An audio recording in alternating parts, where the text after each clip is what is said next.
Oh, say, can you see by the dawn's early light what so proudly we hailed at the twilight's last gleaming, whose broad stripes and bright stars through the perilous fight o'er the ramparts we watched were so gallantly streaming, and the rocket's red glare, the bombs bursting in air, gave proof through the night that our flag was still there. Oh, say, does that star-spangled banner yet wave o'er the land of the free and the home of the brave?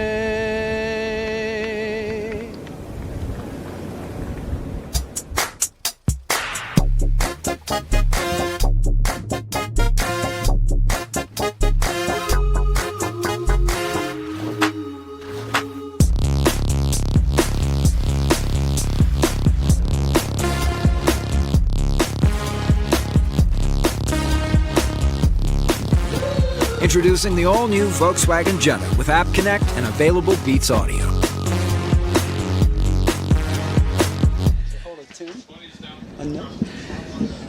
Great stuff.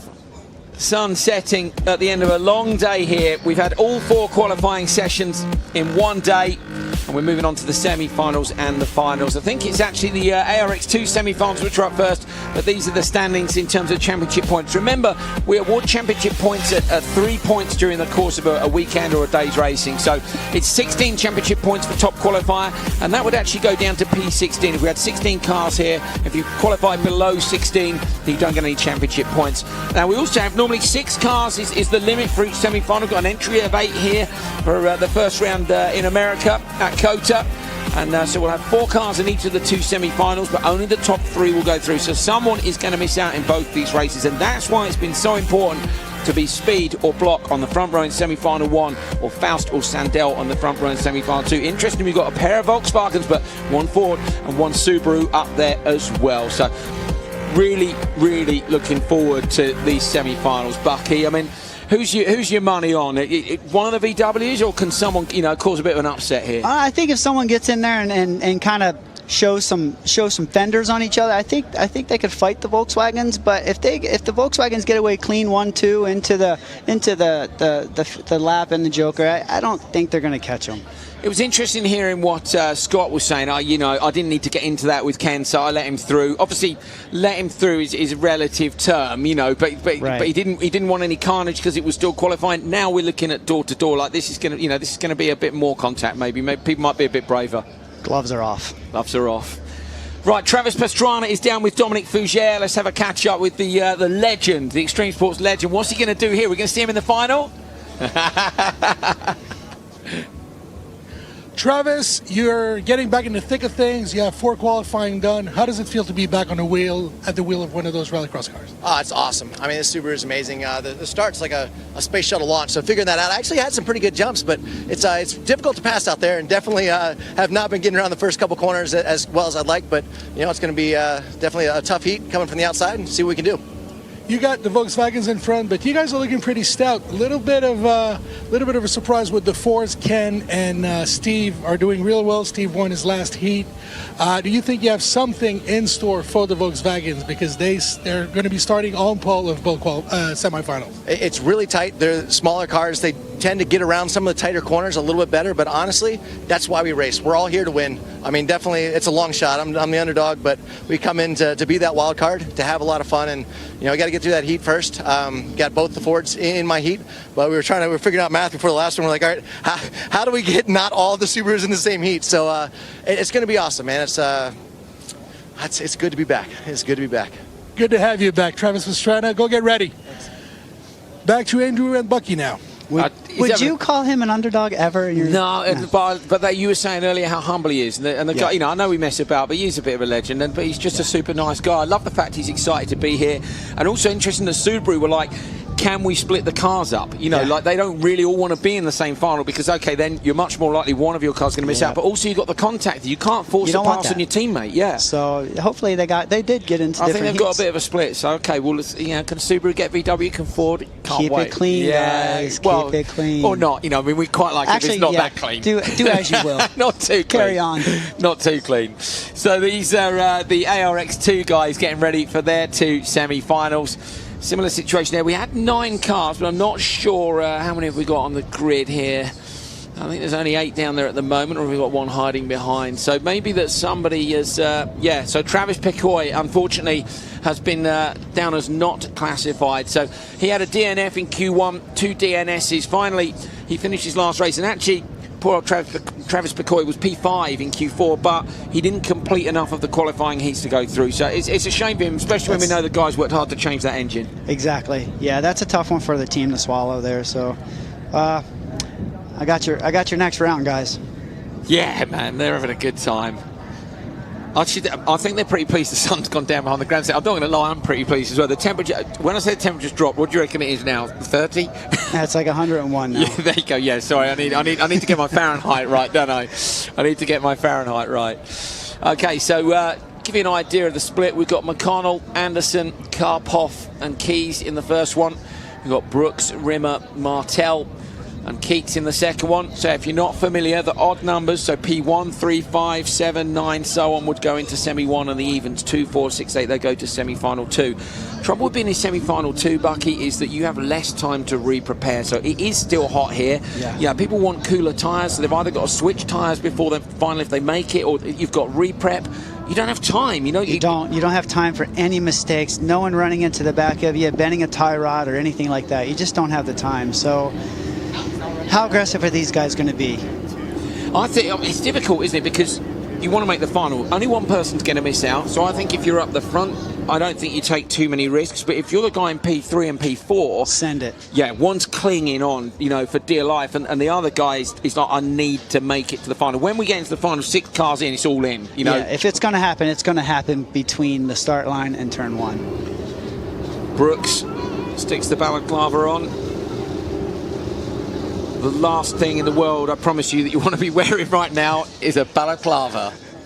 And that is the head sock that these guys put on underneath their helmets. There you go, head sock. That's the US thing again. No, we call it that too. Okay, but I like it. I'm learning.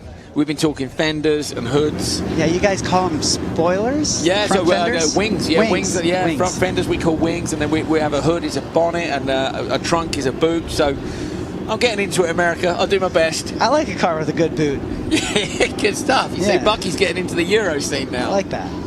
James Rimmer, one of the DirtFish drivers. DirtFish, our title sponsor this weekend. Thank you very much to them for helping to get DirtFish ARX of COTA underway. Great event. I think a good, lovely atmosphere in the paddock. Like everyone's been chilling. Like there was a band playing. It's like a party over there.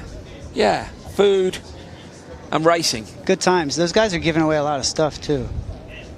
Look at these guys up on the bridge, so they're just off to the side of us. It's interesting actually. So they figure those guys there to the left of the DirtFish brand, they're right above the end of the straight. So when you guys see our camera, in fact you can see our camera underneath them.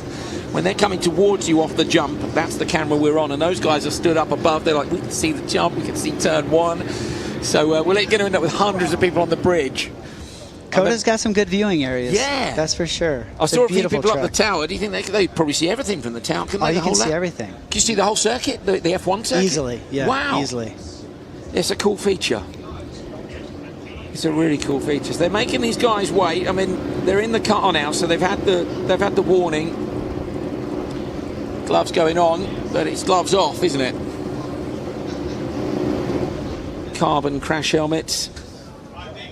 In the background, the first of the supercars has arrived. That's Ken Block's Focus RS-RX. You can see Pastrana's number 199, Subaru WRX lining up too. And I think you can see that it's pretty windy at the top of the hoist. I went up the hoist earlier on at a World Championship round, and it was only a 30-meter hoist, and that is high. Yeah. That is high. How do you feel when you're in this situation? You're about to go. This is battle now. It's not times. Yeah, honestly, the tactics are. You're so pumped up that you could take a nap. That's how I feel. I'm so like amped until it's like go time. I feel like I could close my eyes and take a nap. And do you think it's the same for everyone? Do you think it's a very different experience for different people? You know what? I don't know. I haven't talked to a lot of the drivers about that, but when you're sitting there, it's like you're almost kind of buying your time, your adrenaline. You're kind of storing it, you know? Because there's nothing you can do while you're sitting there. No. Had a good crowd of a few thousand people here today. Tickets were free. There we go. That's what you need, a decent sunshade.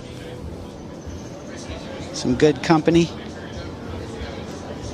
Maybe a beverage or two. There we go, yes, spotted yourselves. There is the famous tower that Bucky Lasek likes to... that's where you watch Formula One from, isn't it, mate? Yeah, it's the only place I go to watch Formula One. Yeah, you know, definitely. I have that spot on reserve. Just for you? Yeah, just for me.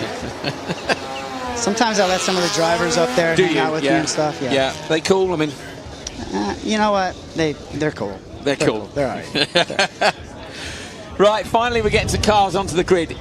You know, I say we're okay. We've actually got a breeze here. The sun's dropping down, so the track's in a little bit of shade.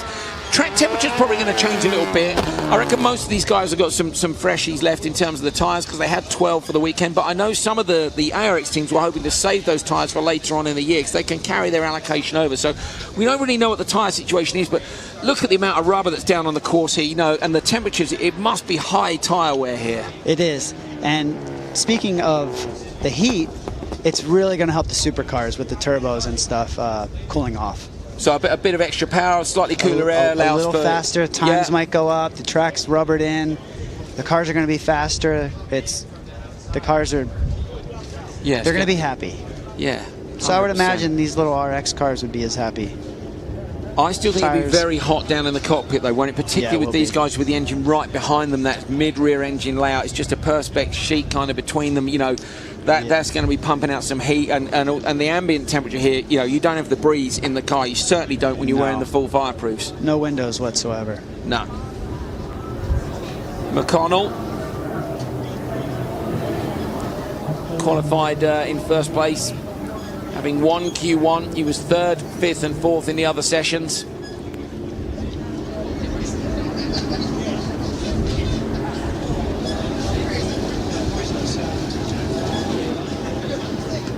Fourth car pulls up to the grid at the back.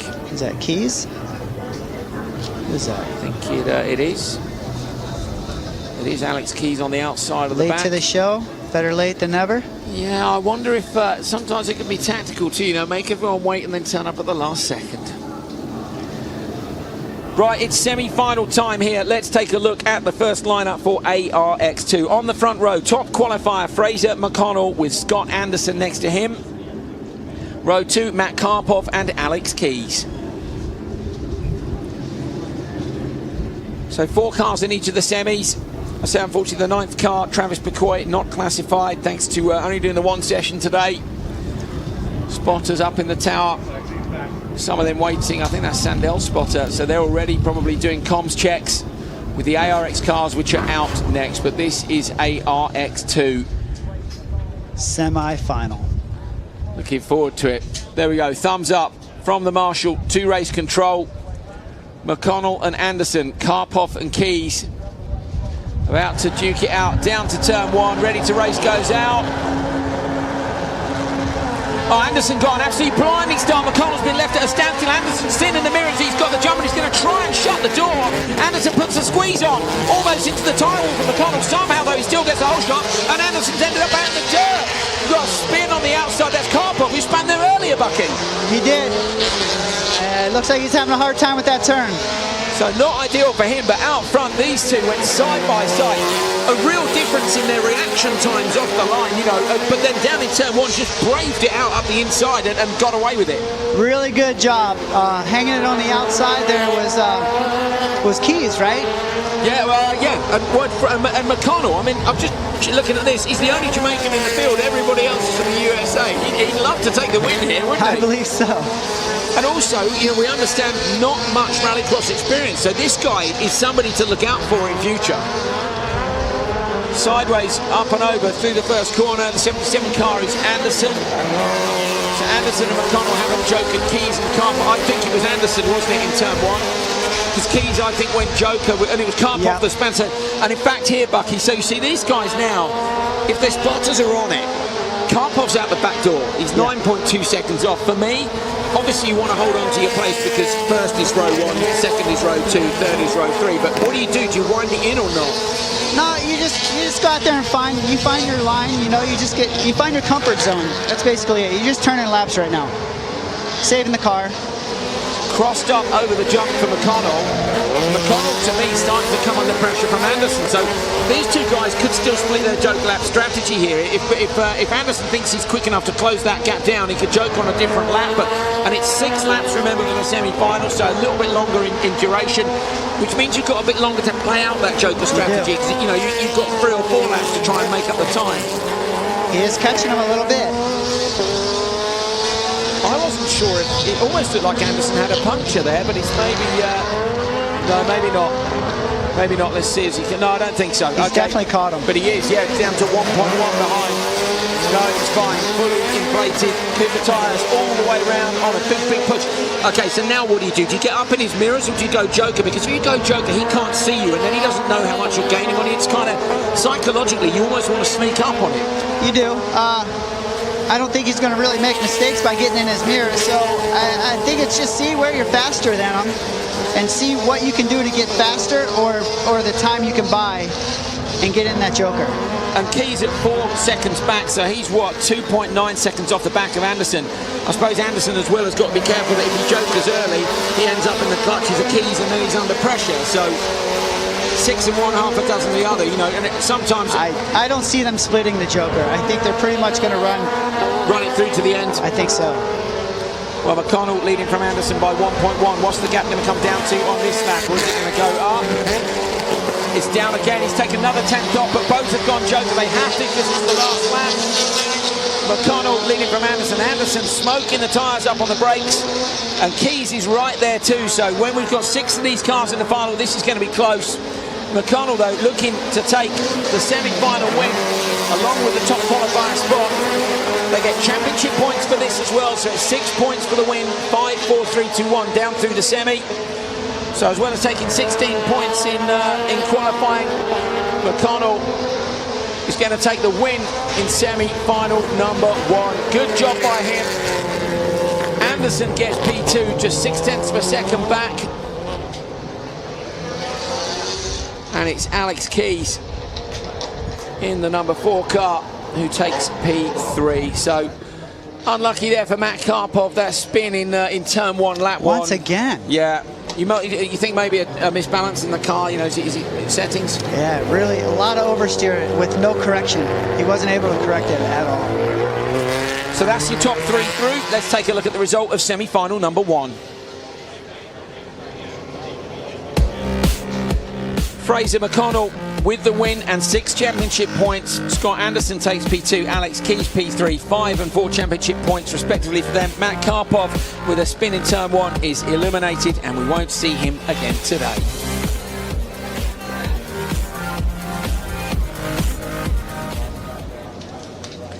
A good first semi-final. It would have been more exciting, obviously, if Karpov hadn't had that spin in turn 1. Then we'd have had a bit of a game on for the final. Still, look at the start. Yeah, absolutely fantastic job by Anderson with the reaction time. But then here... Yes, it was Anderson on the outside there. Yeah, but the little nudge put him in the dirt. And it did. Off the blue groove, nothing he could do. Yeah. You got to fight to stay on the blue groove. You can't fight off the blue groove. Do you think when he looked up the inside, you know, is there an argument that he could have gone, okay, good start, great start, but not the whole shot? Could he maybe have gone joker? And you know, when you see the guys up the inside, you're probably not going to get that line into turn 1. No, you're not. So it's either you got to tuck in so you don't lose the time hanging it out. Yeah, good job. Good job by McConnell. We've got a bit of a recovery going on, so one of the cars has made it around, in fact, where are they? They're in front of our commentary position, so they're in turn 2 right out on the outside. They sent the truck to drag them in. Okay, Dom, I think, is with the winner of semi-final number 1. So Dom Fougere is with McConnell. Fraser McConnell, consistency got you through top qualifier, but an excellent drive got you on pole position now for the finals. Walk us through that drive. I mean, the car feels really great. We were back in the pits thinking about what we can do, but we now know what the car can and can't do on this track. It's a really short track, really fast, really technical, but we're going to have to get all the time we can and improve, still improve. So that's the plan, and we're going back into rethink and go out there with another mindset to win, and we'll see if I can bring this one back for Jamaica. The good thing is that Jamaica is in the Americas, so if you make it to America's Rallycross champion, you'll be champion back home as well. Yeah, huge shout out to all my fans, family, friends in Jamaica. I know they'll support me. They've been great throughout my career so far. But yeah, so big up everybody back home, and thanks. Very well done. We're going back to Andrew Coley and Bucky Lasek for the second semifinal of the ARX2 round here at Circuits of the Americas. He's pleased. You can see from the relief, just a big smile, you know, the sigh there. Obviously, so happy. TV interviews and stuff. I mean, you know, he's dead cool, but also like just a, okay, cool, Yep. job done. Got that one off my shoulders. Yeah. And the Jamaica thing is cool for him, you know. Yeah, like everybody totally. wants to win for their home country, and the fact that he's the only Jamaican in a field of completely US drivers, and we're in America, you know, he's looking. He wants to take that home. There's the Supercar drivers. What are they talking about? Maybe we shouldn't listen. Home furnishings or something? Yeah, breakfast. Where are they? Scott Speed on the right. Tanner Faust in the middle, Ken Block on the left. Nice to see Ken Block back in a Rallycross car. Works it or just consistency? He does drag racing. My whole other family all drag race. They race pro mod. So Love it. There's just a chat about the rest of the family and what they race. It's cool, isn't it? Really Yeah, cool. that was awesome. Austin was busy last night, on Friday night. Really busy. My first experience of Austin. Bucky, you've been here a ton of times, haven't you? Yeah, I've been here and I look forward to coming back every time. My buddy has a rally school here, so I come out here and I just drive and hang out, and Austin's a great host of a city. Yeah, totally.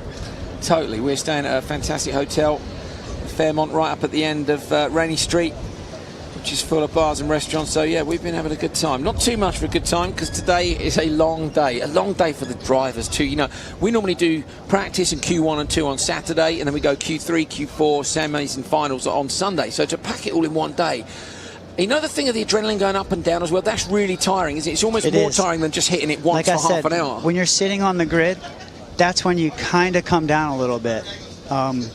And then, you know, of course, it picks back up, the adrenaline picks up. But yeah, the drivers, a lot of highs, throughout the day. It's up and down all day long. And if you're having a good day, you're able to deal with it. If you're having a bad day, it's very frustrating. Exhausting. There's that car being lined right up. We're good to go for the second semi-final. Let's take a look at the grid then for ARX2 semi-final 2. On the front row, Christian Brooks and James Rimmer. And on row 2, Connor Martell and Cole Keats. So this one's going to be interesting. Cole Keats didn't have a great weekend so far, but managed to get a P3 in Q4. So a DNF, a DNS, a disqualification, and then gets a P3 in Q4. So Keats on the outside of the back row, looking to upset the apple cart at the front. Then we've got Connor Martell, qualified 6th, so he's in the middle at the rear there, having won Q3 and Q4. So Martell's the form man here, but he's not on the front row. Then we've got Brooks, who did such a good job in Sweden a couple of weeks ago in the World Rallycross Championship. He was in the support category there, went P2 out of 29 cars. This guy knows how to drive an RX2 You know what? car. He knows how to drive, and he has one fast spotter. Buddy Let's Rice. see what happens this time. Yeah, Buddy Rice, the legend. Oh, Look at brilliant Connor. start! Oh my goodness me, Martell from the second row straight through, going up into P2. Surely he's going to go. He doesn't. I'm surprised Martell's going to get hung out here. Rimmer goes up the inside. Rimmer's going to get Brooks too. Brooks loses traction. Rimmer shuts the door. Contact into the back they're of Rimmer. stuck. They're stuck. He's hooked They're up on the stuck. bodywork. So is he hooked up on the rear? And he is. Finally, Rimmer gets released. The two cars hooking the bodywork up, and this has played into Keats' hands massively. Massively. So Keats went Joker on the first lap. These three guys got completely stuck into each other. For me, if I was Martel, I think with that start from the back row, I would have gone Joker. I would have went Joker. Yeah. Okay, he didn't. So now this is about top three, remember. So this is a race for position now. Only the top three go through. At the minute, Keats, Martel goes. So Martel's gone straight to the Joker. Martel thinks he's quicker and he's going to slot himself in behind Keats at the minute. Keats here. Rimmer's run wide, so Rimmer wants right. Brooks up the inside. So Brooks has managed to get past Rimmer. And now Rimmer is looking like he's in danger. So if I was James, I'd be thinking maybe to Joker now. Yes, they're slowing each other down. That contact is really slowing these guys down. So I think it's going to be Keats? Yeah. Keats and Martel, for sure. So Keats and Martel looking really, really strong out front. Into turn one. Is anybody going to go Joker this time? They don't. So only Rimmer and Brooks left. Brooks your leader. So we think it's about 2.5 seconds. So at the minute, if Brooks went, he'd stand a chance of getting back out in front of Martel. Bearing in mind, this is about position. If you go P2, you get row 2. You know, he got an absolutely incredible start, didn't he, Martel, from row 2. But if you're back on row 3, you're too far back. Yeah. Let's see if he can make it up, catch up to Keats, and see what these two front runners do. Brooks and Rimmer on lap 3 out of 6, about to tick off lap number 4. And Rimmer's actually looks like he's picked up the pace a little bit there, but he's going to come under pressure from behind. Brooks ran a bit wide there. You can see a rooster tail from the dust in the background. Into the left. Connor's all over Keats.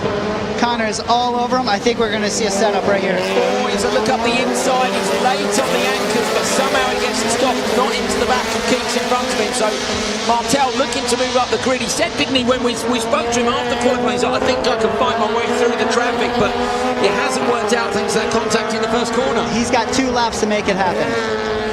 So what's going to happen when Brooks and Rimmer Joker? Is Martel near enough? Is Rimmer going to drop out the back of this pack when he goes? Because Brooks at the minute, with that gap of 1.7 over Rimmer, is looking safe. But Keats at 2.6 off. It could be close between Keats and Brooks when he finally decides to go. So if Brooks is doing the quick laps now, he might as well stay. This is it right here. Look at Martel on the inside. Wow, that was crossed up. That's a good save. He didn't lose a lot. That could have cost. That could catch. That might cost him a spot. So what's Martel said, you know, in some ways now he might as well just sit right on his tail. If he can't find a way past it, you kind of got to try, but he better close the gap so Rimmer can't squeeze in. Brooks around the outside. Rimmer goes 2, and Rimmer, I think, is going to be the one who loses out. He does. So Brooks only just gets in front. So Connor's not giving up on this. It's not. Martel's going to try and get alongside. So Martel trying to get alongside. Keats contact again. Don't break your steering now, guys. Only 3 go through. They're risking it all. They're risking it all. And James Rimmer's there to pick up the pieces. Down the straight. Rimmer's going to have a look up the inside, but Martel's going for it. Oh, Martel backs it in. He climbs the wheel, though. Contact sideways. Rimmer trying to go around the outside. This is for a place in the final. Martel's gone through, but only after contact with Keats. In the wall. Rimmer's in the wall. Brooks has taken it. It was party time. Martel and Keats. Tire party. Wild. Oh, my goodness. That was a wild last lap. The hammer. Look at the bits hanging off these cars. We've got parts of body shell hanging off 3 of these ARX2 cars. Contact in turn 2 on the first lap, and then contacting second to last corner on the last lap. I wonder, you know, Martel for me was fully up the inside when the 2 cars made contact. He was unlucky. He was there. You know when a wheel climbs a wheel? Yes. And he got unlucky. They hooked up, didn't they? And that was it. It was lucky that it rotated his car the right way, because he was able to save it. We've seen a few reprimands in ARX2, so we have a reprimand system where if you get told you've been naughty, which is what a reprimand is, if you get 3 during the season, you get a 5-point penalty on the standings. If you get 5, I think you get 10 or 15 points, and if you get more than that, I think it's 10 or so, you get disqualified from the championship. So we've had a few reprimands. Will we see a reprimand there, or will the stewards say that any of that was unfair? I thought it was great racing. Hope you guys enjoyed it as well. Here's a result of semi-final number 2. Christian Brooks takes it from Connor Martel, making all the moves on the last lap. Cole Keats is P3. James Rimmer looked like he was going to pick up the pieces. Unfortunately, ended up in the tyre wall. So James doesn't make it through this time.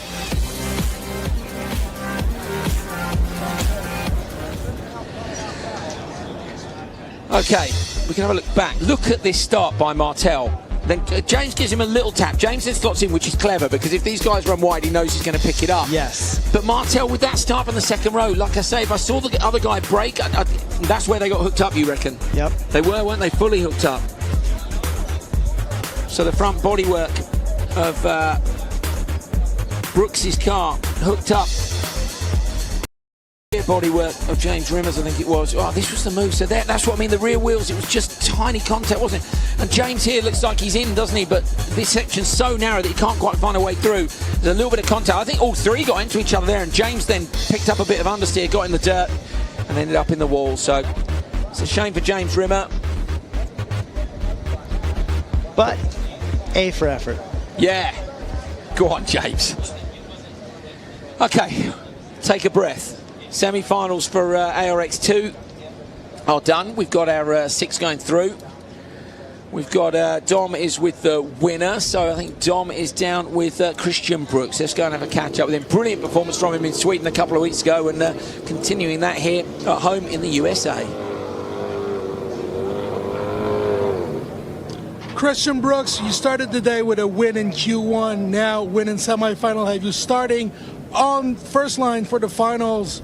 Walk us through that race of yours. Wow, it was a pretty scary race. I mean, I came in, ended up second going into the second corner, and me and Rimmer got stuck together pretty good. I thought it was the end of the race, but I kept my foot in it, and we eventually unstuck from each other. So after that, I just had my head down. I was leading and just ran qualifying lap after qualifying lap, and the car's really fast. Shout out to the Dry Rheinbold guys. They gave me a perfect machine, and Global Electronic Technologies for getting me out here, and everybody involved. I'm really happy with the result, and hopefully we can carry over the results of the final.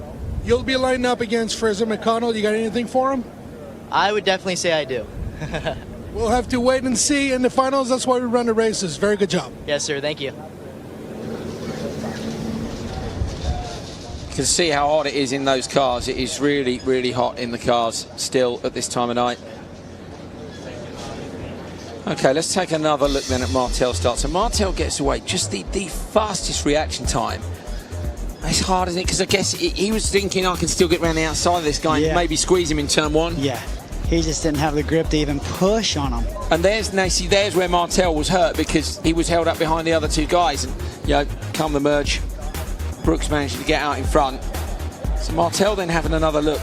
I mean, I don't know, what do I think? I think the move was on. He was, for me, he's 100% up the inside there. Yeah, there's kind of a rule, isn't there? You need to be alongside the B pillar on the car, don't you? Otherwise, the stewards are like, you're not in the gap. You know? have to be past his door. Yeah, and he was alongside. So say unlucky to hook the wheels up. If it had just been side-to-side contact, no worries. I think it would have been seen the same way that we saw the block pass on Scott Speed. Okay, so ARX 2 semi-final 2 is under investigation. Bucky Lasek spotted that on the timing screen. Thank you, Bucky. Car number 21, which is Connor Martel. Car number 53, Cole Keats. And car number 25, James Rimmer, under investigation. Key there, though, is Brooks is not under investigation at the front. So I think that's all about the last lap, isn't it? It is. It's those three cars. So stewards are actually asking for the replays here. So...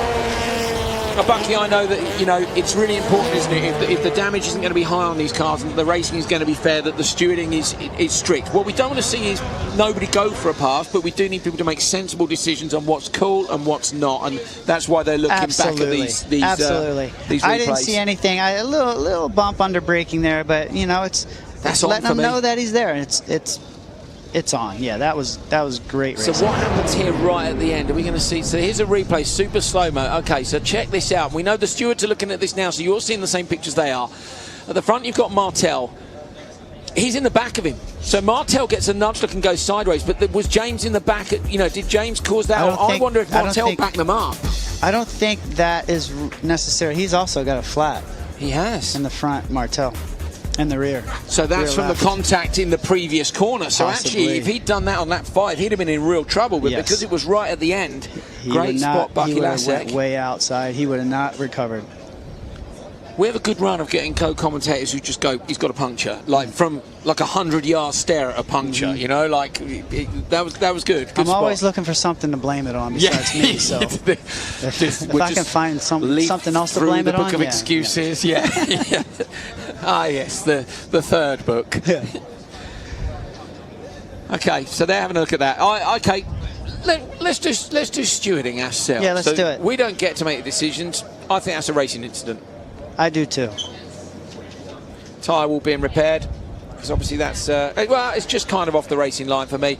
You can see what they've done. So they've pulled the conveyor belt off the front. So this is an old conveyor belt basically, which they use to wrap the tyres in, and that's supposed to be so that you can run along the tyres. But yeah, we all know that doesn't work that no, well. because rubber on rubber, you turn a tyre, your competition tyre wheel into that, and it just climbs and just sucks you into the wall. That's where you just pull your hands off the wheel and you just let the car do its in. magic and lock up the brakes. In you go. Yeah. In you go. All in. Clutch, brake, hands off. I wonder if the supercar drivers are locked and loaded or not, because they're going to be getting hot down there if they are. Let them get hot. It makes them feistier. Yeah, they're going to be on it, aren't they?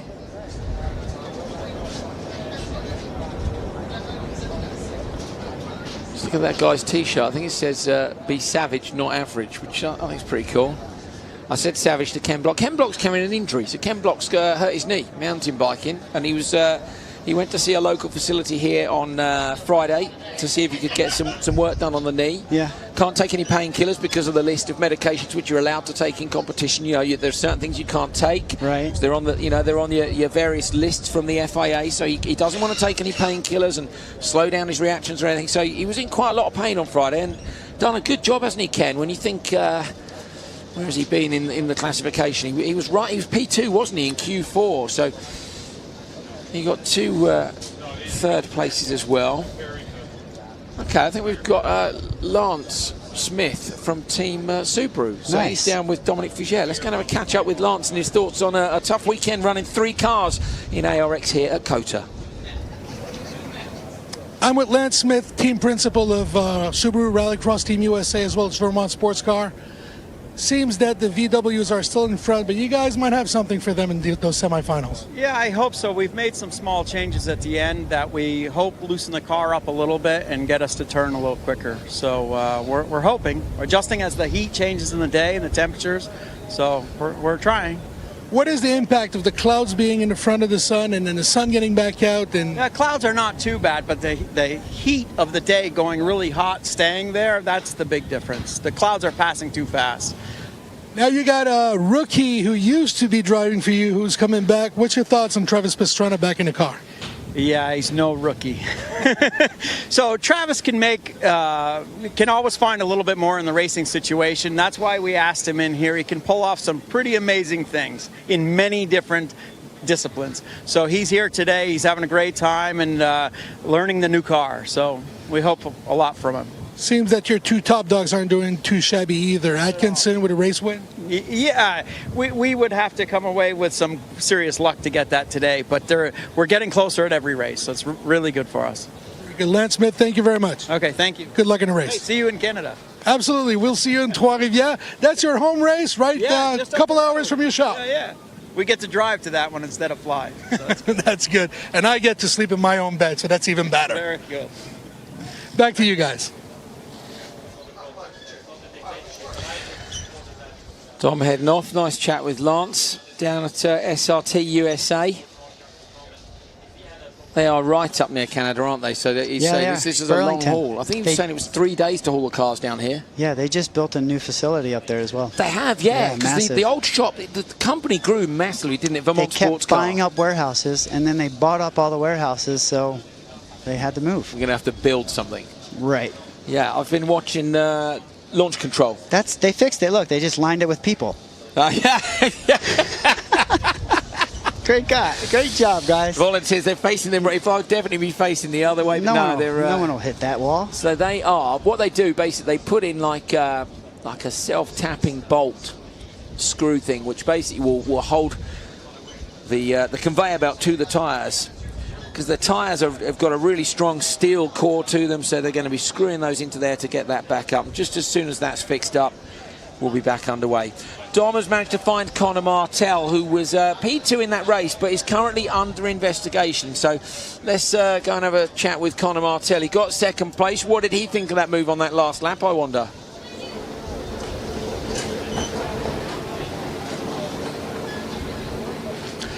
Conor Martell, a little bit of uncertainty with the final coming in. We don't know, the stewards are looking at stuff. Tell us about what happened. Yeah, so we had a good start. We were third out of the first turn, and then we took the Joker lap, and it was my fault. I didn't think Cole was going to get us on the Joker, but he did, and we were stuck behind him a little bit. And on the last turn, I tried to dive in there, and it was clean, but we touched tires, so my car lifted up and kind of went on his, and it looked worse than it was. But we'll see what the judges say. Hopefully, we'll get into the final. The car is plenty fast. We've seen that. A little bit of trouble in qualifying too, but this is a very good omen with the Trois Rivières race coming in and then the trip back here at Austin. Yeah, no, it's been awesome. I mean, the car's amazing. The team's awesome. I'm really excited. I hope I can do the rest of the season, but of course, FIA is the main goal here. Very good, Conor Martell. Thank you very much. Thank you. Okay, interesting stuff. Stewards getting involved, not so keen. So we've got a third man up in the commentary box. I managed to grab Dave Mansfield. Now, Dave, you and me worked together a lot in the FA World Rallycross Championship, and of course you used to work with Andreas Backrud when he was at Hoonigan Racing. Alongside Ken, yeah. Yeah. So what are you doing now? Yeah, so just here helping Forrest today with Ken and with Arpin as well. So just that's about it really. Making sure that we're making the most out of the strategy, and you guys are calling it pretty good up here. Okay, you've been listening in, yeah, have you? I've been listening in on the live stream as well, so that's good. Just learning a little bit from Bucky and from you. So it's just trying to make the most out of what we can do. There's not many, there's 2 or 3 overtaking places, but it means the car in front has to make a mistake for you to be able to, for it to be on. We saw a good move from Ken, didn't we? We were both impressed. Ken on speed. Yeah, and I mean it's close, but any contact and you can get that taken away and reversed straight away. So you need to be really on it and as clean as you can basically on the pass. But apart from that, it's good. Now I know you don't want to talk us through too many secrets, but Bucky, we were wondering about the strategy for Jokers. What do we want to ask him about? Yeah, well, we were talking about it, and all right. So when you take the Joker off the start, you're obviously not carrying the same momentum. So opposed to taking the Joker later in the race, where you're carrying momentum out of the fast lap of the track. Yeah, you guys are on the money there. Yeah, you guys are on the money. Are we in the right spot? Yeah, you're in the right spot. Okay, very, very briefly. Before we give him under the bus here. Sorry, mate. Before we give all of the strategy away. Yeah, you're going to be carrying a little bit more speed probably on a clear line in from the start line onto the Joker. Also, the line is different, which means that you're braking at a different point, you're trying to hit a different line. The exit's going to be a lot different as well because of the tighter merge. And yeah, I would be coin flipping, but that's about it. So we're on it. We're on it. You guys are on it. So I can't tell you the exact time difference, but we'll play with a few beers later on and see what we could do. Now, I can tell you after. One thing I'm interested in, obviously you're here with Hoonigan this time, Ken Block, driver coaching and some Joker coaching and stuff, but you work for another team in the World Rallycross Championship, and the World Championship is coming here later on, end of September. We're coming here alongside ARX. So ARX will finish with its 4th round, and the World Rallycross Championship will come here. I think it's round 10, isn't it? Yeah, looking forward to it as well. The track's really good, and I think there's a few little changes that they're going to make after today. How cool is Austin, first of all? Because you're amazing. I've been here for X Games before. See, I've not been before. Yeah, it's great, isn't it? Yeah, it's great. It's always a good blast down there. It is, huh? Yeah. Okay, and so from your point of view, coming here as a World Championship spotter as well, how much of an advantage is that for you to be able to take sort of data and stuff back and go, okay, we've seen the track, this, a bit of experience? Yeah, even just watching. You can see a lot from watching outside and not being in the action. Yeah. And that's massive, I think. Yeah. So okay, we're going to be rocking a good strategy, so looks like we're up. Okay, cool. David Mansfield, thank you very much for joining us in commentary. Much appreciated. Cheers. So we better let Mansfield go and do his real job. We've stolen him from Lowenbro Hoonigan for a quick chat here on air. I love when we can get that inside information, squeeze it out of him. See, now, if we'd have asked him any other time, I don't know if we'd have got it, would be, but I think when you stick him here with a camera in his face and there's tourists in the commentary box, there's not really a lot you can do about it, is there? So if we get Mansfield into trouble, we're sorry. So Dominic Figier has got another guest with him, so let's go down and catch up with Dom. Steve Price, crew chief on Tanner Faust, number 34, Volkswagen Beetle. There's a question being asked all over the Rallycross world. What magic do you put in these machines for them to be up front consistently? What do you do to them? Well, if I told you that, I'd give you all my secrets, right? No. Actually, there's really nothing. It's just we pay attention to detail. The guys I work with on this particular car, the two definite guys and my gearbox guy, it's a heart thing. So to say there's something special, there's really nothing special. It's just you care about what you do, and we put that caring into the car. So the car becomes a part of you. You know, you want to. It's just a part of you. So you make it that. You know. New ARX series, second round, first in the U.S. Your impression so far? Very good. I like the organization. The big change that really impresses me is things keep moving. They don't take a lot of time. They only on special occasions like now where we have an issue with the track, but in most cases the ARX is keeping it going the whole time. So to me, for a fan base, that's great because the fans are always seeing something happen. You're not waiting on a 15, 20-minute delay every time. So it's a very positive series that's coming into this. And the way the rules are going, it's very, very positive also. Now, right after this, we're going to a place you know really well because you've been there with the Open Wheel Andretti team, Trois-Rivières. Tell us a little bit about what you expect over there because I know you got good memories over there. Oh man, that's gonna be tough. You know, you're going into Canada. You have Steve Arpin, who's a Canadian, so it's going to be tough. I've been there as far as on an open wheel basis, so the Rallycross side of it, I don't know yet. My driver seems to love it there, so the track is very positive for us. So I'm looking forward to a very positive run and making a lot of excitement for the fans. You know, let's try to keep Steve Arpin, your famous Canadian, behind us if we can. You're telling us that you were an open wheel before that. You worked in every kind of series. What's so special about Rallycross?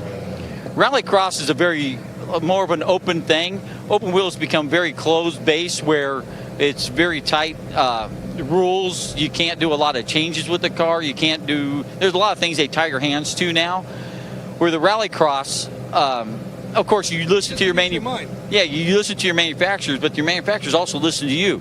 So you bring your knowledge into the Rallycross side, where it's like, okay, maybe we need to reroute this a certain way, or make a box for this, or let's fabricate something that's going to do this and protect that. So you get to really use your mind, your fabrication skills, a lot more than you did in the open wheel series. Very good, Steve Price. Thank you very much. We'll let you get back to it because we're about to go back green. Real good. I greatly appreciate you folks, and an absolute great time this weekend. Thanks so much. Thank you. Back to you guys. Great to hear such positive feedback for the new way the championship's being run and the speediness in which things are turned around. Go on. Steve is a stand-up guy. He's cool. He's a dude that you can hang out with, and he's also the dude you want working on your car. I met him yesterday. Yeah. We Silverstone. We were flat out. We had World Championship and ARX, and I didn't really have time to meet any of the crews. And to meet him, crew chief on Tanner's car, he was completely chilled, like nice chat about everything. And we were shooting the breeze. Ken's back in the car, so belt's back on.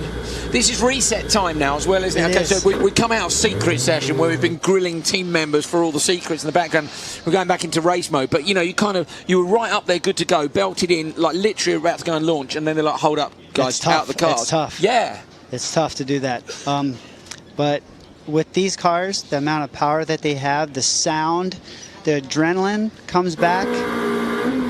Instinct, intuition. Go time. Block pulls the focus up to his position on the grid. Rally and Rallycross, some of the craziest memories I've had have been waking up at 7 a.m.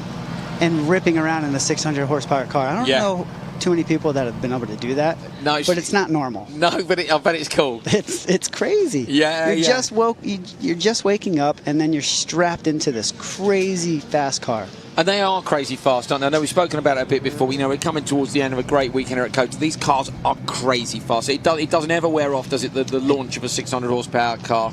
No, it's straight G's to the back of the head to the seat, and it's amazing. It's the best feeling ever. These cars are so awesome to drive. Fantastic. Right, we have got all our cars on the line, so let's do this. Semi-final number 1 for ARX round 2 from COTA, Texas, USA. Sees Scott Speed as the top qualifier on pole with Ken Block in the Ford alongside him. On row 2, we've got Arpin, Block's teammate, and Travis Pastrana. Great to have Pastrana here this weekend for Subaru. So can Subaru or Ford spoil the VW party? Because it's been VW all the way so far this weekend. Speed has been super strong, hasn't he? He's got to get the job done here. He wants to be on front row in the final. You know what? I think he's just going to walk away with this. If he gets a good start, there's no mechanical issues. He's just going to put his head down and go. We did see Block get that pass on him in Q4, so could Block be brave again? Who's going to get the best launch? Into gear, onto the handbrake. You can see now Ken won't be blinking again because he's going to be taking a look up at the lights. RPM comes up, anti-lag on, ready to race. Lights going to go out. Here we go, semi-final 1. Great start by Arpin on the back row, but Block and Speed got away too, so Block's going to go to lap 1. Oh, wow, super close. Look at the difference in speed. Arpin runs wide. Inside Pastrana up the inside. Speed's gone wide. Block's got him. Block's got Speed. So Block has managed to get that into turn 1 first. Now Speed's got him back. Block's out in the dirt. Wow. There was a little bit of contact there. I don't know what's going to be called there. I think it was a little bit too aggressive. He did push him out. So it may have been a little bit of retaliation on Speed. Yeah, maybe. Of course, Speed got Block where Block had got him in Q4 as well. But look at this now. Speed's just checking out. So he's away. It was a great start by Block. Block now is going to have to take a look back at Pastrana, because at the minute, Pastrana is in front of his teammate and looking from the commentary position. In the background here, watch for Pastrana. He's hunting Block down now. Only the top 3 go through. Remember, one of these. Oh, Arpin's got a puncture. Arpin's out.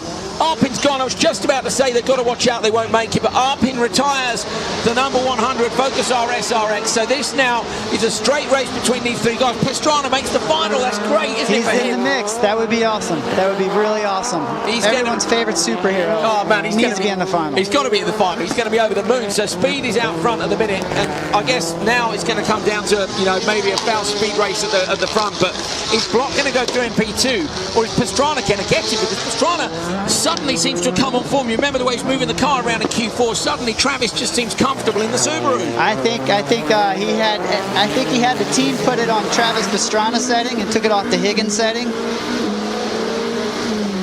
Up into 4th, then down into 2nd gear for Block. Bit of a push on the way into that right-hander, yeah. He's chasing, he's pushing, he's attacking, and that's what you're seeing. You're seeing the attack, which is going to give you a little bit of a push when you're overdriving. Bit of bar there on the way into the right-hander. Handbrake, big vertical handbrake in these cars. Hydraulic locks the rear up really well. Pastrana, though, I think has dropped back a bit. So Pastrana now, look, he's 3 seconds off the back of Ken Block. So I think 2.5 is what they needed in the ARX 2 cars. So the world cars, world specification cars now, ARX, the main category here. Pastrana looks to the front right. He's really moving the car around underneath him, isn't he? He carried a little bit too much there. Huge puff of black dust from the exhaust of the Subaru. Anti-lag firing out flames and all sorts. Block's gone Joker. Block's gone Joker in front of the commentary position. Ken Block has gone Joker lap and has slotted in front of Pastrana. So you're looking at Scott Speed, but we've just seen Ken Block book his place 2nd on the grid. So Ken Block made it past Pastrana using the Joker lap. But Scott Speed here is just giving everyone a lesson, isn't he? Oh man, it's like he just hit the cruise control. He's just in cruise mode. He's just taking away the laps. Right here, it's the final into lap. The Joker lap, yeah, round the outside for the Beetle. It just sounds so powerful. The engine for me is super familiar from the World Rallycross Championship. Same spec, pretty much as the Polos, which we've seen dominating there. And the Beetles are dominating here in ARX as well. So America's Rallycross Speed and Faust did such a good job back at Silverstone.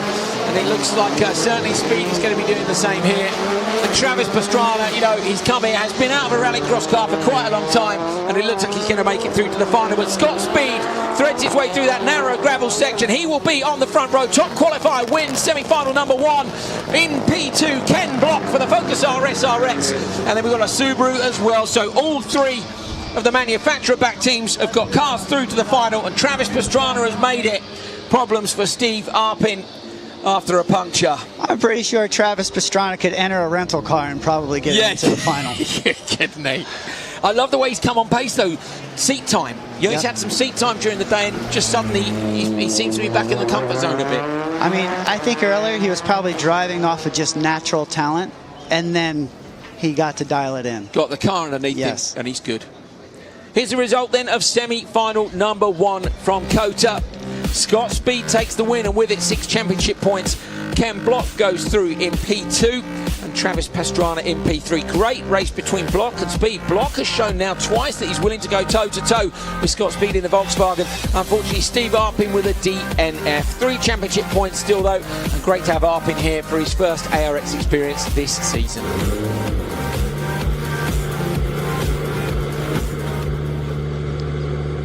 Speed getting out of the car. This is the fast turnaround part now. It is, and what I've noticed with Ken Block is he is not afraid to hit a guy with glasses. Scott did have the glasses on just a second ago. He's ditched them now. But yeah, you could see there the guys were straight in, debrief, bang, a gear off, get yourself set, back to the paddock, you know, refuel. They want to carry the minimum weight they can carry.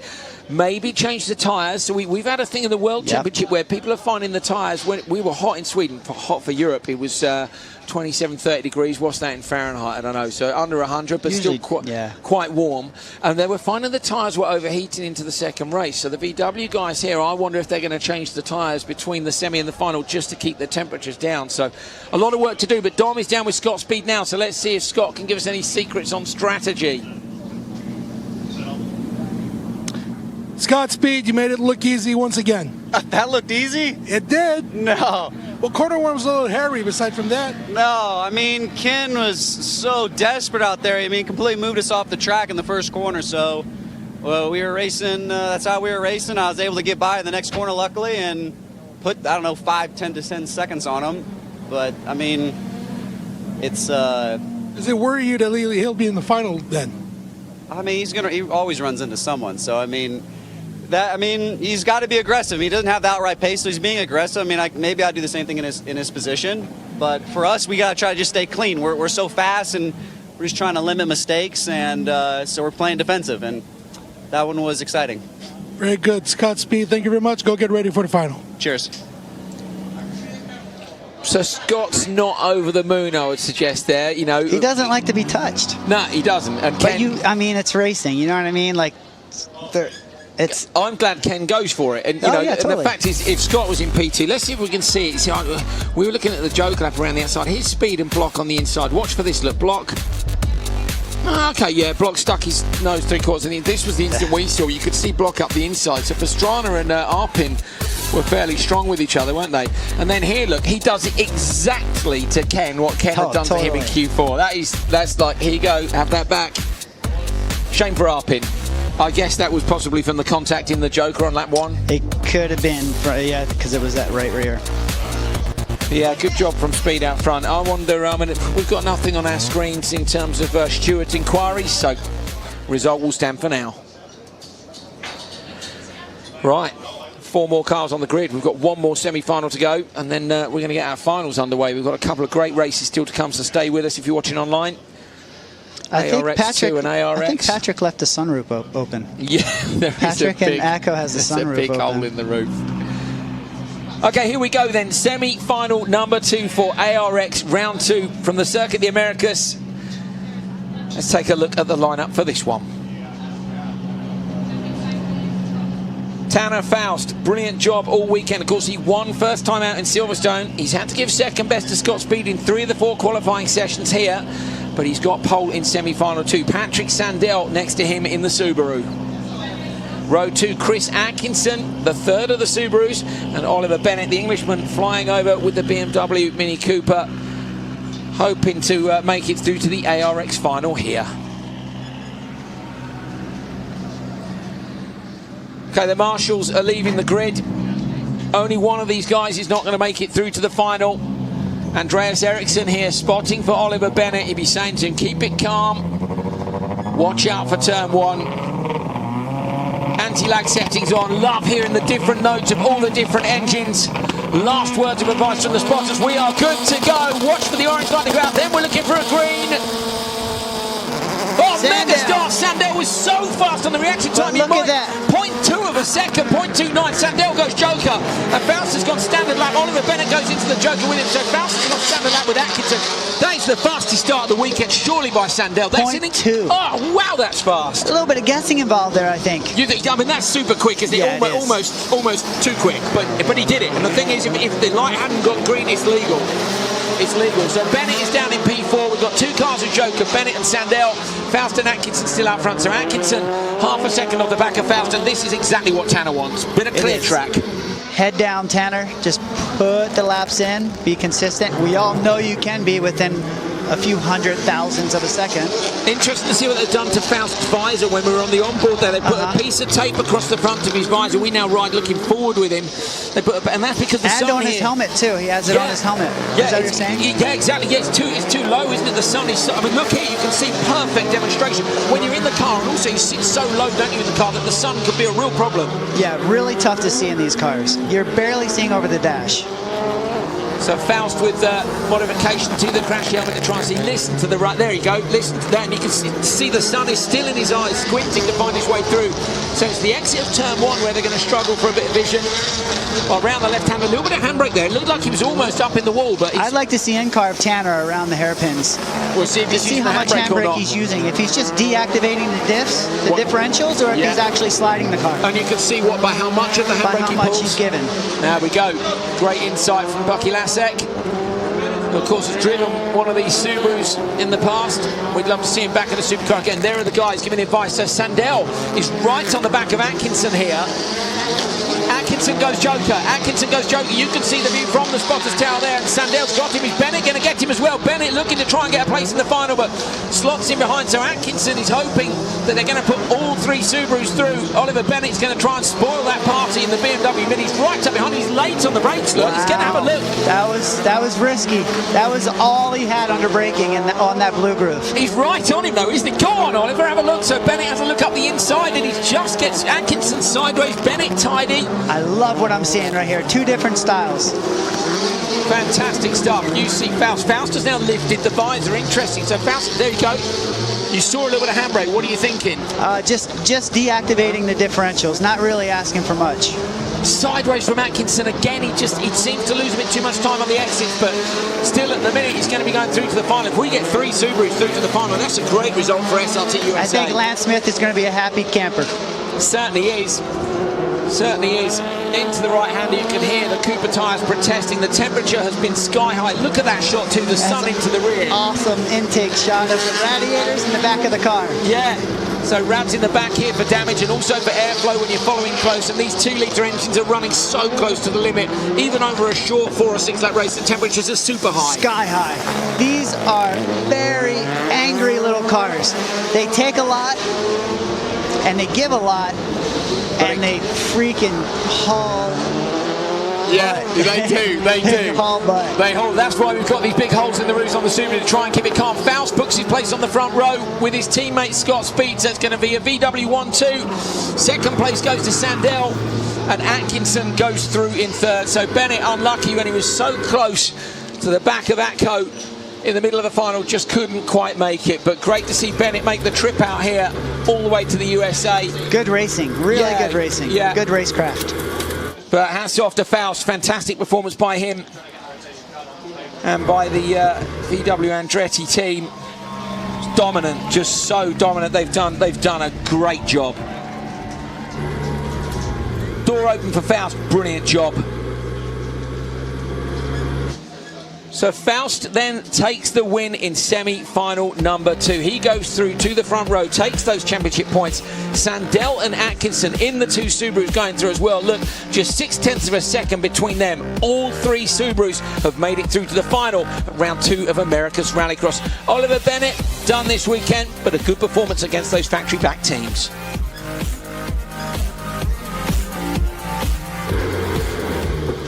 So Faust's crew now have got the tough job because they've got such a short period of time to get that car turned around. But here's another look at the start. Sandell.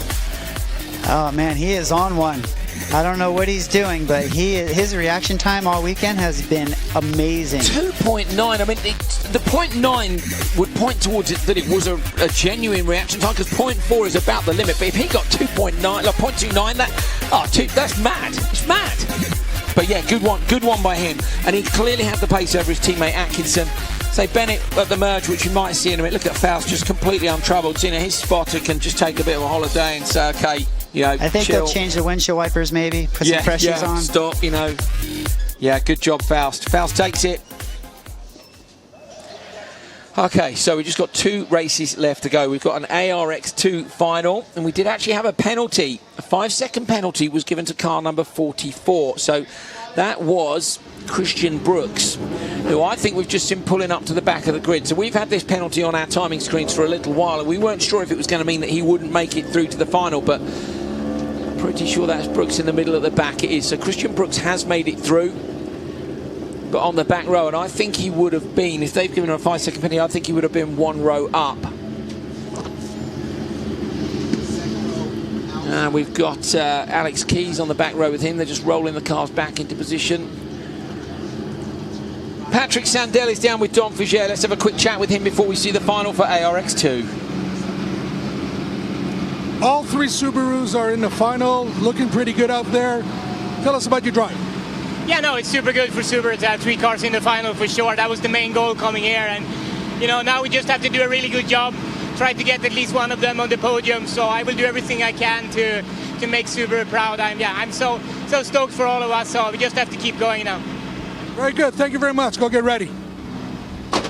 Yeah, I'm surprised Sandell waited for that. Maybe we would have wanted to steam the car back there, because super late, and they've got literally these guys, once this race is done, those guys are back on the grid. So it's a big turnaround now for the guys from ARX. Right, on to the first final of the day, the second to last race. ARX2. Fraser McConnell, top qualifier, won his semi-final. He's on pole position here. This guy, believe it or not, is a Rallycross novice. Connor Martell next to him has had a fight all day long and has ended up on the front row. Scott Anderson and Cole Keats are on row 2. And on row 3, Christian Brooks and Alex Keys. We've got 6 rapid drivers here. This should be fun. All quiet and calm just before these guys go. Of course, no anti-lag for these guys, just full RPM, and it's hot here. Lots of right foot. Yeah, the Cooper tyres are sticky, so these guys have got to make sure not to bog on the start line. So maybe a bit of clutch, but also you want to send it to turn 1. So you want to sidestep the clutch, but you've got to be ready just in case you grip up too much in the heat. Don't outrace the guy next to you, because you both might end up getting passed on the inside when you go wide. So eyes up, guys, and let's get ready for the start. McConnell versus Martell on row 1. Watch for Anderson in the background. Martell with a great start. Connor Martell with an absolutely brilliant start. Moves straight to the inside. Will surely go standard lap. Martell all the way over the paint, taking nothing to chance. So Martell from McConnell. McConnell got out-dragged there at the start and has ended up in P2.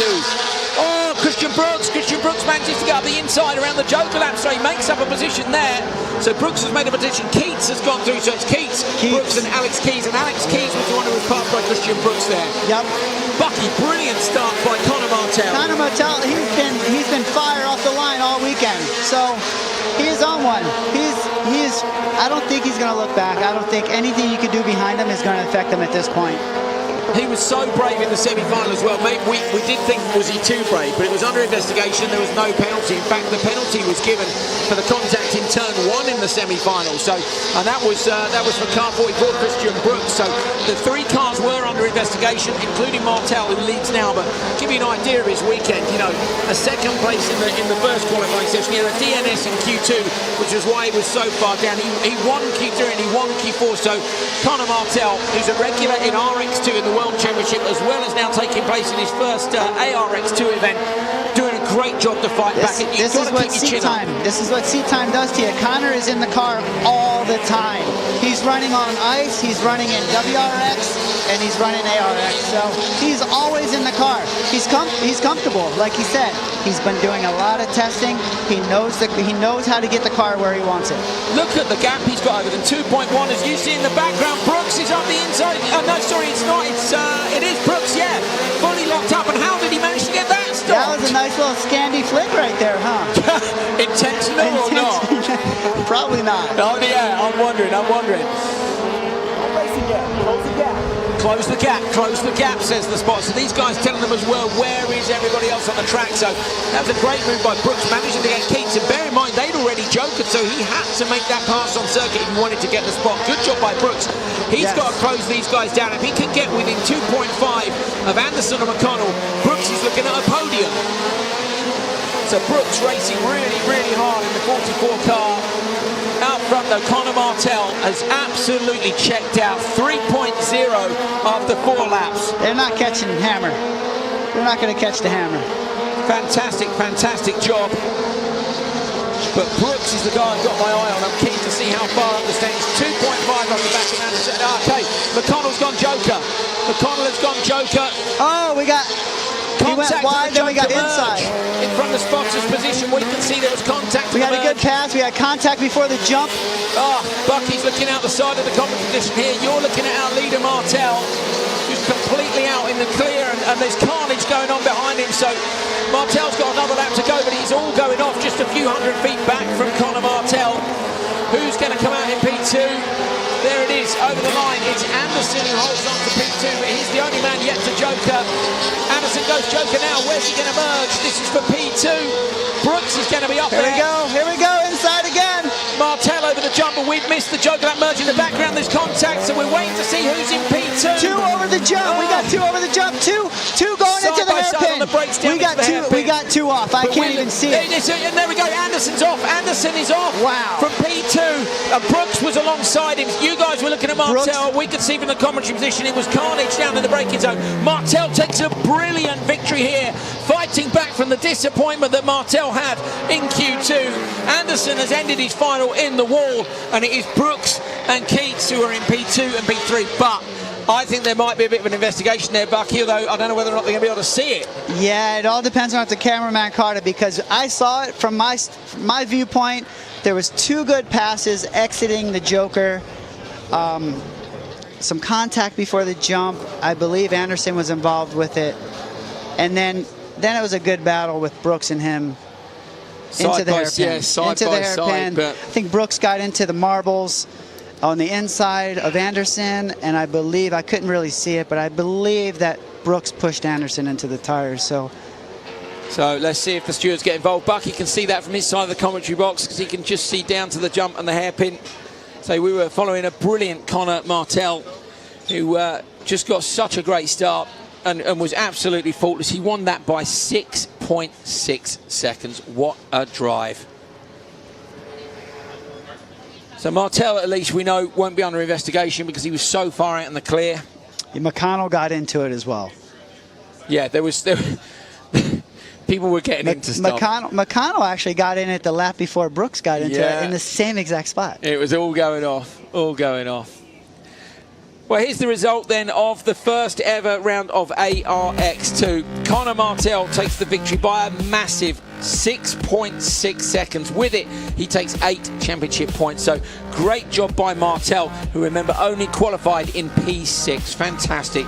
Christian Brooks, Cole Keats, Fraser McConnell, I think those guys might be under investigation. The result may stand, we'll see. Alex Keys and Scott Anderson was right up there, but unfortunately he finished the race in the wall on lap 6.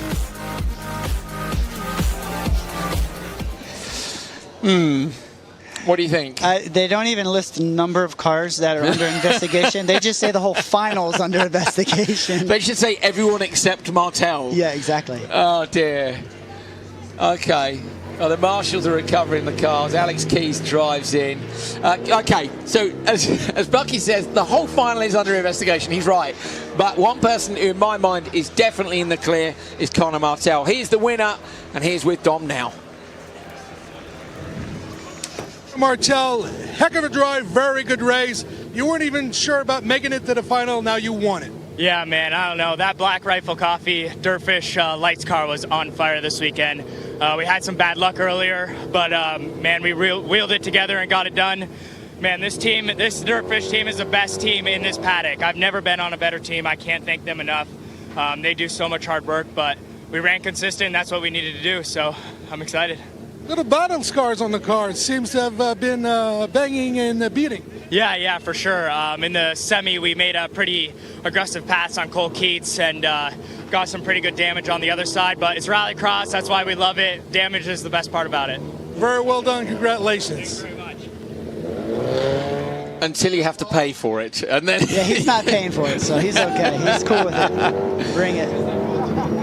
He's just stoked to have had a good race, isn't he? You know, but also a good recovery. I say a good recovery. Yeah, he's been right up there. P2 in Q1, P1 and P1. It was only the one session which made his day difficult. But to come back from that one difficult session and get the result is still good stuff. It was a mechanical too. What are you gonna? You can't do anything about that.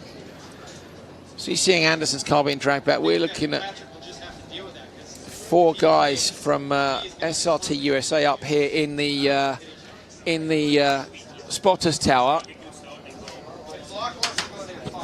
So the 4 guys up here are having a serious conversation about what to do with the tactics. So they've got 3 cars in the final. So the SRT USA guys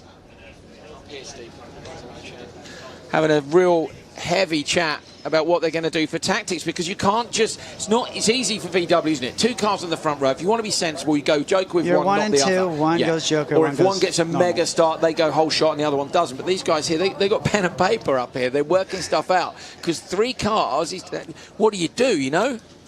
Oh, well, I'll tell you what you do. You go for the podium clean sweep, don't you, is what you do. But is that a breast implant? no, that's ice. Oh, okay. I was curious. He's never going to pour ice straight down there, is he? No. Is he doing the zip up or undoing the zip? He's going for it. Okay, wow, that tells you how hot it is here. Tanner Faust is putting a bag of ice down the race suit, unless he's feeling pain from something. But I can't remember. Tanner's not really been held up in any contact today, so I think that's just a temperature thing. Yeah, that's a temp. That's just keep temps down.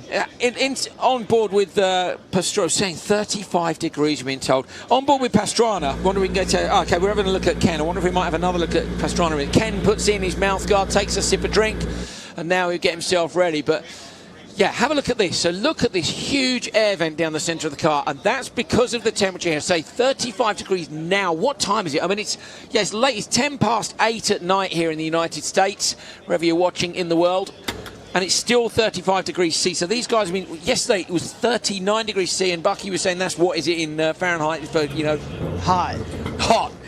it's just hot. Real hot. Damn hot.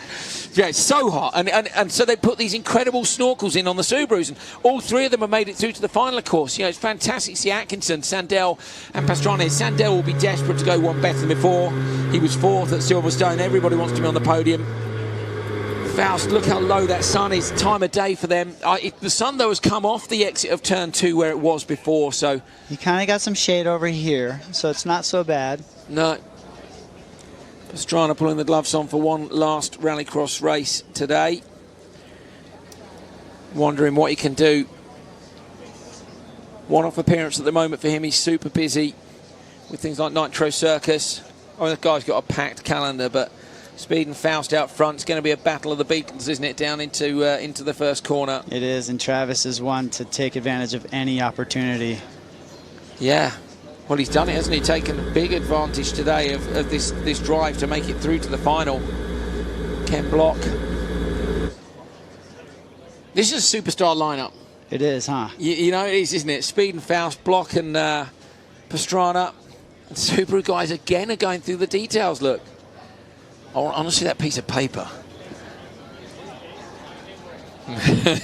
I'm being told. I think they're just taking dinner. My producer's telling me in my ear, go and get it. I can't quite get there. The cables on my headset aren't quite long enough. But I think they're just making their dinner order. Oh, you think so? Maybe just getting an order in for when they get back later on.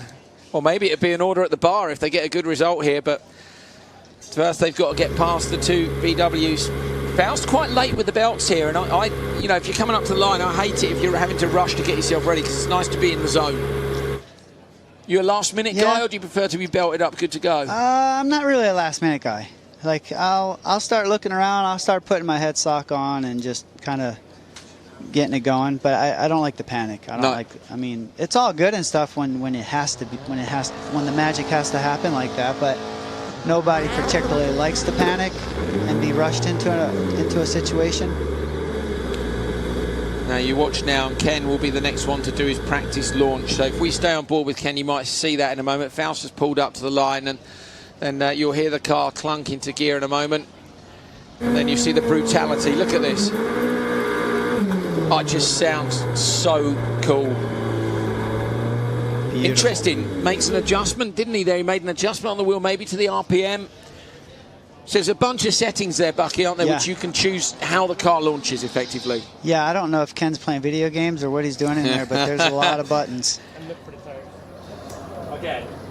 Graham Quinn, engineer for Faust and Speed. They've got their own number ones on the cars, but Graham doing engineering work with both of them. Tricky for Speed and Faust, isn't it? Because they both desperately want to win, but the kind of your worst competitor is your teammate, not only because they got the same equipment as you, but because they're the one person you can't fire off. Not that you're going to fire someone off, but if it's a 50-50 move on your teammate, you go back in, you're just going to get called into the office, aren't you? And people are just going to say, look, not your teammate. You don't want that call into the office. No, that's awkward, man. That's awkward. Here we go then. It is final time at the Circuit of the Americas, Austin, Texas, USA, for round 2 of America's Rallycross Championship 2018. Let's have a look at the grid for the final. On pole position, Scott Speed. He took the TQ, he won his semi-final, he's hoping to win the final. That would give him maximum points, and that is what Tanner Faust managed to do back at Silverstones. Is it going to be 1-1, or can Faust do something on the way down to turn 1 and try and take an advantage in the championship against his teammate? Row 2, Ken Block on the inside. The Ford Focus RS seems to have got better and better through the day. We've seen Ken put a pass on Speed twice now. Can he get up to the front row with a rocket start? Patrick Sandell in the Subaru was 4th in the UK. He'd love to get a podium here. Subaru, they've got all the chances for picking up all the pieces if they want it. You've got Atkinson and Travis Pastrana on the back. Pastrana's on the outside. Might he go Joker in the first lap? So Pastrana's in a good position here from the point of view. You can see if there's any carnage in front of him, and he could maybe, pick up a move around the outside. He's when you're take right out there, advantage of anything that he sees. And he could also see if everybody in front goes Joker, he can check up and go standard lap. At the front, you got to react a bit more quickly than that. So of course you want to qualify further forward, but he can have a look and see. Up in the spotters' towers, these guys are just a few feet away, and you can see from the way they're swaying about, they're ready to go. They're Will the strategy work? Will it work? With 3 cars in, it's a tough call to make. This is it then, final time in COTA. Anti-lag going on for the last time today. Full RPM. Green light, great start. Faust down speed on the front row. Ken Block a little bit tardy. Sandell's going to try and shut the door on Block. Faust goes straight to the Joker. Sandell's gone with him, locks the rear.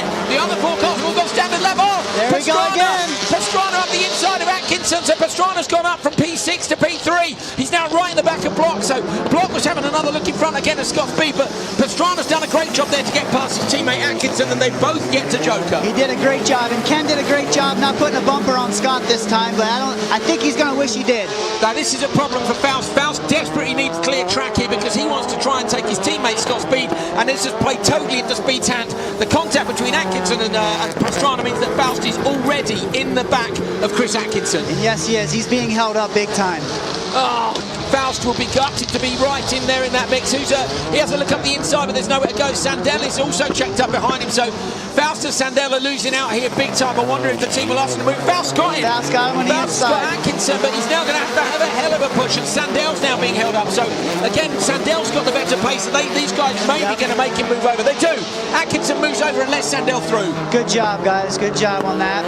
That was a good call. Very team strategy. Tough call for them with the VW in front, because of course to let Sandell through, they needed to let the VW through. I think Faust put the pass on him anyway, but Joker lap for Ken Block. Block Look goes at Joker. Travis. Pastrana's got him, but Pastrana's yet to Joker, so Pastrana gets back out in front of Block, but Block's in front of Faust, and that's a reaction, isn't it, to Tanner behind him? That's exactly what happened. Tanner got held up, and he's not able to make up the time on Scott, so he lost the position.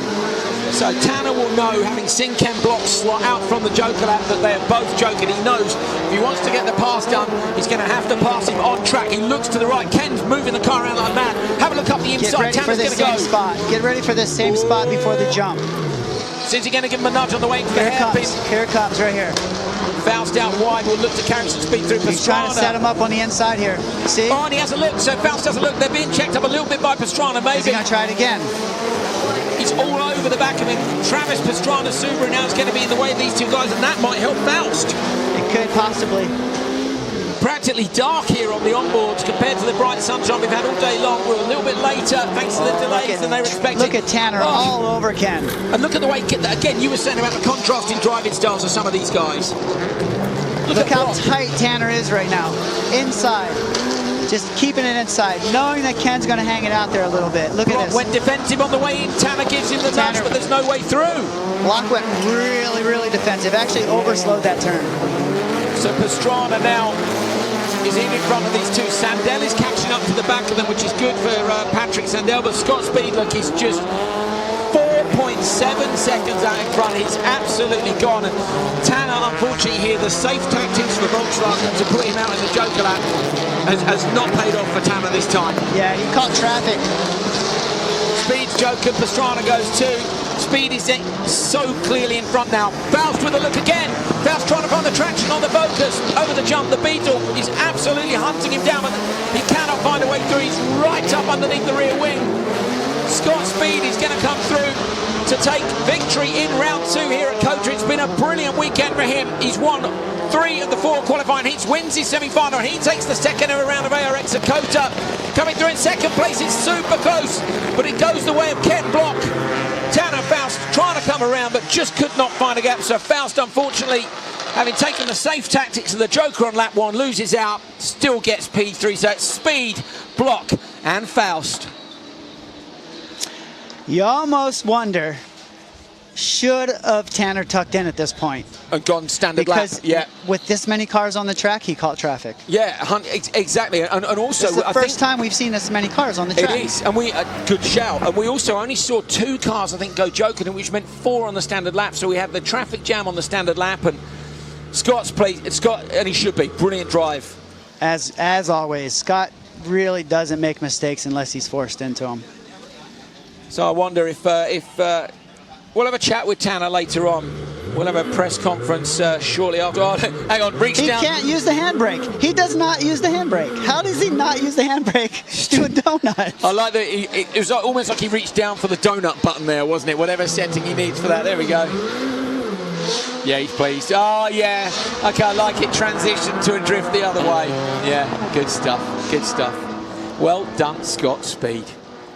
Here's the result then of round 2 of the America's Rallycross Championship 2018. Scott Speed takes the victory for Volkswagen Andretti Racing from Ken Block. Tanner Faust down in P3 did everything he could to get past the Hoonigan driver, but couldn't quite find a gap. Travis Pastrana, brilliant 4th place for him. Patrick Sandell and Chris Atkinson, 3 Subarus in the final.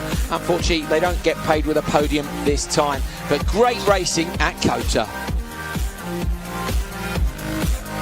Yeah, so I kind of feel like that hasn't worked out for Tanner there, and you don't know if it's the team trying to do safe tactics, you know, all weekend long. It was definitely playing on the safe card, I believe, and it's fine, but it definitely cost Tanner a 2nd place, if not a pole.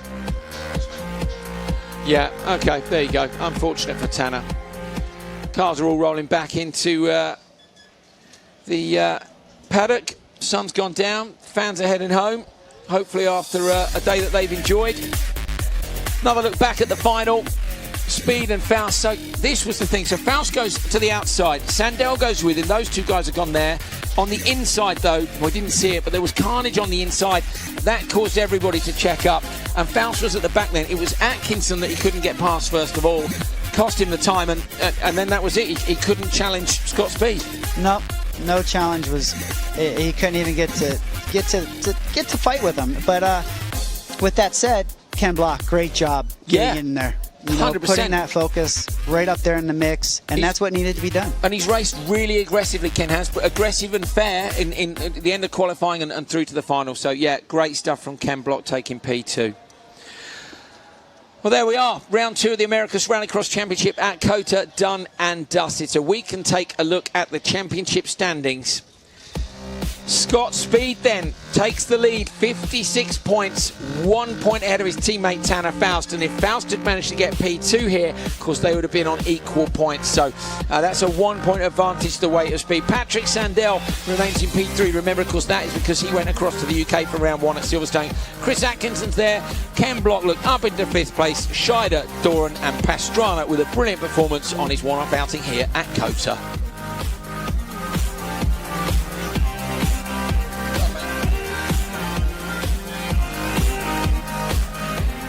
Good job, Scott Speed. Again, you know, 1 point lead in the championship is not very much, but it's enough. Yeah, and you've got to keep. It's going to be really, really close between them, isn't it? Ken Block looking chilled, having taken P2. Good stuff. Well, there we go. We're done at COTA. Just the champagne spraying, a few chats with some of the drivers, hand out a few trophies. And then we're going to head down and have a catch up with these guys at a media press conference locally. So we'll bring you all the news on all the social media channels later on today. Take a look at this.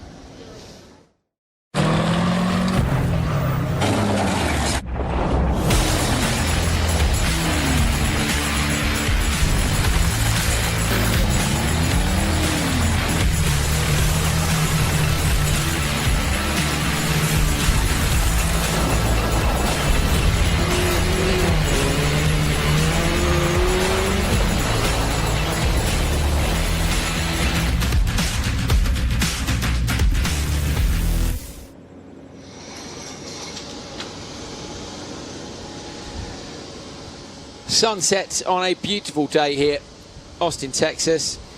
Hey, there's Martin. There he is, yeah. Martin, our sound guy, legend. Working with him all day yesterday. Super hard working crew out here, and I can tell you that when you're working hard in these temperatures, you're really working hard. So a big thank you to the entire crew who put the event on, and the TV crew as well. Thank you guys, much appreciated. We know how hard it is working in these temperatures, so top work, everyone. Top work. Well done to the teams as well. One happy camper there. Two happy campers. Scott's still not looking that pleased with Ken, is he, after the contact earlier on? The look, just the look. You're like, I'll smile. Yeah, I'm still not happy. I'm still not happy. Bit of clearing up to do at COTA. They won't be used to quite this amount of dirt spread over their beautiful Formula 1 track. And in fact, we're coming back here, of course, for the World Rallycross Championship and the final round of ARX at the end of September. So they're going to have a bit of cleaning up to do there, because Formula 1 comes here about 3 weeks after that. So Dom is with our winner, Scott Speed. The semi-final might have been a little hairy, but the final definitely was easy. You were in front all day? It was not easy. I had to brake 50 meters before the first 2 corners because I was getting plowed in the back by the 43. But to be fair, it wasn't too obnoxious, and we were able to fight it off. And then obviously our speed showed, and we had a relatively easy race from there on out. But for sure, the start was very stressful. Who has anything for you guys in America's Rallycross? Each other. I mean, honestly, like we're really strong. I think our team is the best team in Rallycross. I mean, I think we're, between the 2 drivers and Andretti and the support we get from Volkswagen in Germany, it's the whole package. It's not one thing, it's like a good soccer team. Everybody has to work together, and we have a very strong team. So we're going to be waiting for you on the podium on the first step in Trois-Rivières in 3 weeks. I sure hope so. Thank you very much. Very good job. Congratulations. Thank you. Scott, tell us how you really feel. Yeah. It's going to be an interesting press conference, isn't it, with him and Ken Block in there together. The thing is, he's got the job done. Scott has got the job done. But yeah, he's still just making a little point. He doesn't like to be challenged at all. No. He's got the skill, but you start pushing him a little bit, you see it gets under him a little bit. Maybe we'll hear the other side of the story, because Dom is with Ken Block now. Let's go and catch up with our P2 man. Great job from Ken Block. Ken Block, you guys had suspension problems all day. It was hard being your first Rallycross race this season, but you managed to be on second step of the podium. Congratulations. Yeah, pretty happy about that. Made some good changes with the Focus ARX this winter. It's Steve Arpins and his team have just done a tremendous job. And yeah, we were battling suspension issues all day, but hey, the team fought hard, I fought hard. Stoked to be up here with the first race back with this car. What do you see now for the rest of the championship, Trois-Rivières in Quebec, then back here at COTA?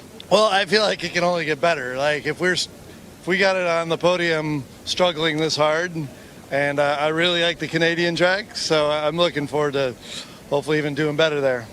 Very good. Thank you very much. Congratulations. And we like the little drift that you did, the little celebration. I'm sure fans were very stoked, and they want to see the same in Three Rivers. Scott was doing some pathetic donuts, so I had to show the fans what it's really all about. Thanks very much. Hey, Ken, you should tell us how you really feel. Don't sit on the fence, man. This is brilliant. So these guys... I noticed that too, Ken. Don't worry. I noticed that They're too. down there, aren't they? Ken was side of stage there with listening to Scott. Scott's done it. Ken's gone in. Great stuff. It's nice. A bit of stick between the drivers. We've got the P3 man. Tanner Faust is down with Dom. Tanner Faust, very hard-fought battle. You finally made it to the podium, but it took all you had. I really did. You know, in the starting position I really had no choice but to go Joker first. It would have just been a huge crash in the first corner to try to follow Scott in. I had to just hope that as many cars as possible followed me into the Joker, but unfortunately only one followed me, so we were stuck behind the whole group basically for most of the race. Got by one Subaru, and you know, Ken knew I was coming. I let him know I was there a couple times with a little touch here and there, but you know, the organizers are pretty strict on, you know, really punting somebody, so I didn't want to do that. But, you know, he did a good job of blocking the Ken block the road, and that, you know, that's what he had to do to get between the VWs. Good strategy call to split the two Volkswagen. You guys are really working teamwork. Tell us about how you see things coming to Trois-Rivières track. You know pretty well. Well, when you go to the Canada track, it's really quite a bit bigger and longer, and I think you know, you have to take tire wear into account. The dust can be a little bit of an issue, and it's a very commitment-oriented track. I think the VW, the Polos over there, are quite quick. And, you know, they share a lot of the running gear that we have, and so I think the Beetles will be pretty quick there. But it's a great track, and the fans in Canada are epic. And, you know, they come out in droves. I mean, we appreciate everybody that comes out here, obviously, but in Canada it's more the same. And they come out, you know, they'll be cheering on Arpin. I'm sorry, Arpin, but, you know, we're going to have to work on that. But it's the fans in Canada are absolute ecstatic motorsports fans, so looking forward to it. Very good. We'll see you in 3 weeks. Congratulations on the podium. Hey, thank you. Interestingly, Tanner Faust had a podium in Canada when he guested there in the World Rallycross Championship back in 2015. So Faust has been there before, and of course Ken Block has been to Canada two times, maybe 3 times before. I think 2 times with the World Championship team. So Faust and Block have both been there. That's maybe going to be a little bit of an advantage. We'll see. But yeah, great stuff. Let's take another look at the championship points at the end of round 2. So this is actually called the halfway point in the season. Only 4 rounds this year, so a short, sharp championship.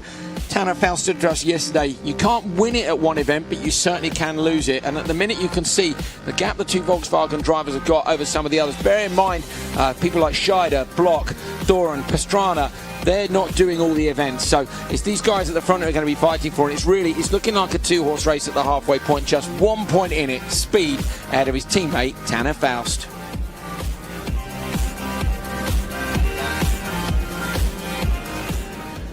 Okay, well, I'm pretty exhausted. That's a long day shouting and stuff. Bucky You're pretty good at what you do. Dude, by the way. It's been great to have you on board. I've enjoyed being your Flavor Flav.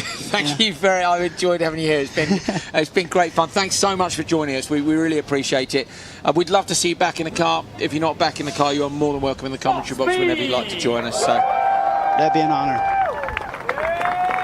In second place, the other one and only, but the very own Ken Block. Scott Speed up onto the podium with Ken Block. Today, once again for Volkswagen, it's Tanner Faust. And Faust up in P3, so If Faust had been P2, we'd be on equal points as we got to the halfway point of the season. Cooper Tires girls up on the podium. Steve Rimmer from DirtFish Rally School handing out the belt buckles. There, Number 2 then. Belt buckles and trophies for Scott. Second place, a brilliant run in the Ford. Improving. Scott's like, yeah, great run. Into the back of me. I'm kind of looking forward to the press conference. As soon as this show finishes, I'm heading down to the media centre to host the press conference. There's going to be a little bit of back and forth. I think we might have to. I think we might have to ask some pertinent questions and see what the answers are from these guys. Put our hands together one more time. No champagne this time. We've had plenty of celebrations already, and we're hot and sweaty. Well, there we go. That is your top 3 from round 2 of America's Rallycross Championship 2018. It's been a dominant performance by Volkswagen, with Ken Block spoiling the party for them slightly, but Block, having missed Silverstone, means that it is Faust and Speed out front in the championship standings. Halfway through the season, we're heading up to Trois Rivières next, and then we're going to be going to COTA at the end of the season as well. So we're coming back here. What have they learned this weekend? What can they do next time when we return here? Is it going to be 1,000,000 degrees again when we come back at the end of September, or might it be just a little bit more chilled? As if by I'm magic. sure it's not going to be chilled on the track. Bucky, thanks, mate. Good weekend? Yeah, awesome weekend. I had a great time. So hopefully see you at another event later on this year. I'm still trying to persuade you to come to Europe and see a World Rallycross Championship event as well. You don't have to persuade me too much. I just need to find the time. I'm a little busy with skateboarding and all this other stuff. X Games coming up for you. Yeah, X Games coming up. This Thursday is my final, so I go straight to Minneapolis after this. We wish you the very best of luck. Hey, thanks for having me. I really enjoyed it. Bucky Lasek, what a legend. Thank you, guys.